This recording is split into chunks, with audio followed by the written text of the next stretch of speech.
Suatu hari Sayyidina Umar bin Khattab masuk menemui Rasulullah Shallallahu Alaihi Wasallam dengan uraian air mata. Rasulullah bertanya, "Wahai Umar, mengapa engkau menangis?" Kemudian Umar menjawab, "Ya Rasulullah, di depan pintu ada seorang pemuda yang menangis dan tangisannya sangat menyayat hatiku." Lalu kemudian Rasulullah menyuruh Umar untuk membawa pemuda itu masuk menemuinya. Ketika pemuda tersebut hadir di hadapan beliau, Rasulullah kemudian bertanya, "Apa yang membuat engkau menangis? Apakah engkau menyekutukan Allah?" "Tidak Rasulullah." "Apakah engkau membunuh seseorang dengan zalim?" "Tidak juga ya Rasulullah." Rasulullah berkata, "Allah akan mengampuni dosamu sekalipun sebesar langit dan bumi." Sambil menangis pemuda itu berkata, "Ya Rasulullah, dosaku lebih besar daripada itu, dosaku sangatlah banyak dan aku takut pada kemurkaan Tuhanku." Rasulullah kembali bertanya, "Apakah dosamu lebih besar dari kursi Allah?" "Lebih besar lagi ya Rasulullah." "Apakah dosamu lebih besar dari arsy-Nya Allah?" "Lebih besar lagi ya Rasulullah." "Apakah dosamu lebih besar dari Allah?" "Tentu saja Allah lebih besar dan lebih agung dari segalanya," jawab pemuda tersebut.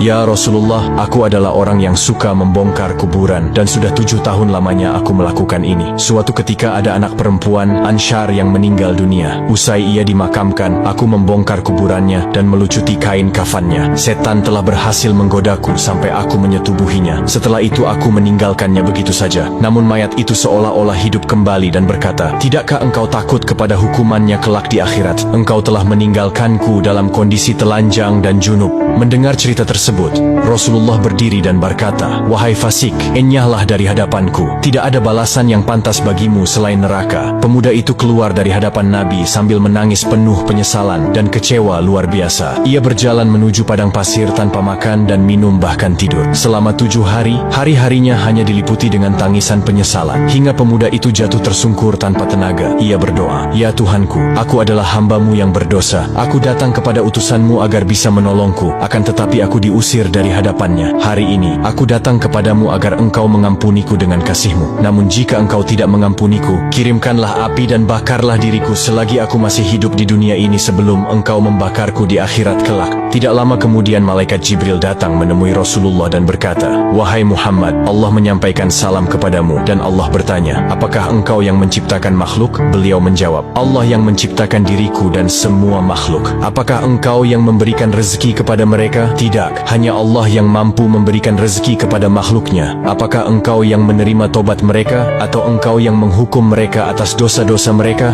"Maha suci Allah yang maha memberi pengampunan." "Wahai Muhammad, Allah berfirman, 'Maafkanlah hambaku karena aku telah mengampuninya.'" Rasulullah Shallallahu Alaihi Wasallam kemudian mengutus beberapa sahabat untuk mencari pemuda tersebut. Ketika pemuda dihadapkan kepada Nabi, Rasulullah memberitahukan bahwa Allah telah mengampuni dosanya dan menerima tobatnya. Dan tidak lama kemudian, pemuda itu pun meninggal dunia.